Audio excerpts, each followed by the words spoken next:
तो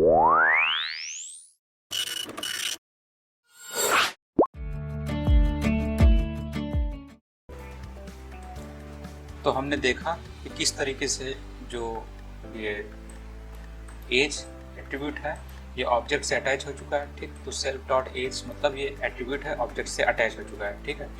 तो अब क्या है कि अब ये मेथड को कॉल किया गया यहाँ से, ठीक। मेथड को कॉल किया गया, इसका मतलब है मेथड के कॉल करने के बाद भी ये हमारा सर्वाइव कर जाएगा। अगर ऐसा है तो हम अगर यहाँ पर इसका वैल्यू प्रिंट करते हैं, मान लीजिए अगर हम प्रिंट वैल्यू करते हैं, इसकी वैल्यू को प्रिंट करते हैं, तो देखिए यहाँ पर हम प्रिंट करते हैं m डॉट एज, ठीक है। मतलब m डॉट एज मतलब ये जो सेल्फ डॉट एज है ये क्लास के अंदर सेल्फ डॉट एज है, और जब क्लास के बाहर लिखेंगे तो इसको ऑब्जेक्ट डॉट एज लिखेंगे इस टाइप में, ठीक। तो ये वैल्यू सर्वाइव, ये मतलब वैल्यू आनी चाहिए। तो जैसे मैंने बताया था कि एक बार मेथड को कॉल किया उसके बाद अंदर की वैल्यू अगर सेल्फ से नहीं लिखी हुई है, वेरिएबल जो है एट्रीब्यूट जो है सेल्फ से बिना सेल्फ के लिखा हुआ है, तो वो टर्मिनेट हो जाता है after the calling of method को कॉल करने के बाद खत्म हो जाता है, उसको हम प्रिंट नहीं कर सकते।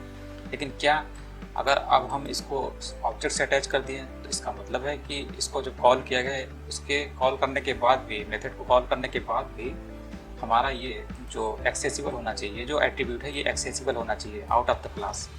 तो इस हिसाब से इसकी वैल्यू आनी चाहिए। तो चलिए देखते हैं, क्योंकि यहाँ पर मेथड को कॉल किया गया ऑब्जेक्ट के जरिए क्लास के मेथड को कॉल किया, ठीक। तो यहाँ पर ये वैल्यू आनी चाहिए, इससे क्लास के अंदर जो मेथड है उसकी एट्रीब्यूट की वैल्यू देखिए 25 आ गया। यही मैं बता रहा था, पहले जो चीज़ पॉसिबल नहीं थी अब वो पॉसिबल हो गई। तो सेल्फ कीवर्ड का यही फ़ायदा है कि इससे हम मेथड के अंदर जो भी चीज़ है, जो भी एट्रीब्यूट है उसको सर्वाइव कर देते हैं। सर्वाइव उसके लिए एक हिसाब से सर्वाइवल वाली इसको कंडीशन मिल जाती है, और वो ऑब्जेक्ट से अटैच हो जाता है, इसलिए वो जिंदा रहता है even after the death of the method present in class. तो ये काम हो जाता है इससे। अब यहाँ पर एक दिक्कत क्या है कि ये जब मेथड कॉल हो रहा है, ठीक, कॉल करने के बाद ही हमारा ये क्या होता है, सामने आता है, फ्रंट में आता है, ठीक। पहले इसका इस्तेमाल नहीं किया जा सकता। यानी कि अगर इस लाइन को हम यहाँ पे रखते हैं कॉल करने से पहले, इसको कट कर देते हैं और ये मेथड कॉल करने से पहले रख देते हैं, यानी कि ऑब्जेक्ट बनने के बाद रखते हैं, ठीक। ऑब्जेक्ट बनने के बाद रखा है, तो अब बताइए क्या इसकी वैल्यू यहाँ प्रिंट होगी? चलिए देखते हैं। नहीं क्या बोल रहा है, person object has no attribute as. Person जो ऑब्जेक्ट है उसमें कोई एट्रीब्यूट है ही नहीं एज नाम का। इसका मतलब है कि ये जो कॉलिंग वाला मेथड है इसने क्या काम किया, एक हिसाब से ये जो अंदर की चीज़ है इसको एक्टिवेट कर दिया, यानी कि एक हिसाब से इनिशियलाइज कर दिया, ठीक। लेकिन अगर मान लीजिए अगर हम मेथड के ही जरिए कर रहे हैं तो क्यों ना एक स्टैंडर्ड मेथड बना दे, एक स्टैंडर्ड मेथड हो जिसके जरिए हम क्लास की सारी चीज़ों को एक बार में ही इनिशियलाइज कर दें। तो यही चीज़ जो है, इसी चीज़ को सामने लाने के लिए जो हमने मेथड के जरिए इसको इनिशियलाइज किया, यही काम को करने के लिए हम एक स्टैंडर्ड मेथड का इस्तेमाल करते हैं जिसका नाम होता है इनिट। तो उसी को हम अगले लेक्चर में देखेंगे कि आखिर वो सामने क्यों आया। तो इसी कारण से सामने आता है। अब जो ऑब्जेक्ट की ओरिजिनल डेफिनेशन होती है वो क्या हो जाती है? ऑब्जेक्ट का मतलब अब ये हो जाता है, जो रियल डेफिनेशन होती है वो ये होती है कि जब भी ऑब्जेक्ट बनता है, पहली बार बनता है, तो इसमें दो चीज़ें इन्वॉल्व होती हैं, एक ऑब्जेक्ट इंस्टेंसिएशन और दूसरा एट्रीब्यूट इनिशियलाइजेशन।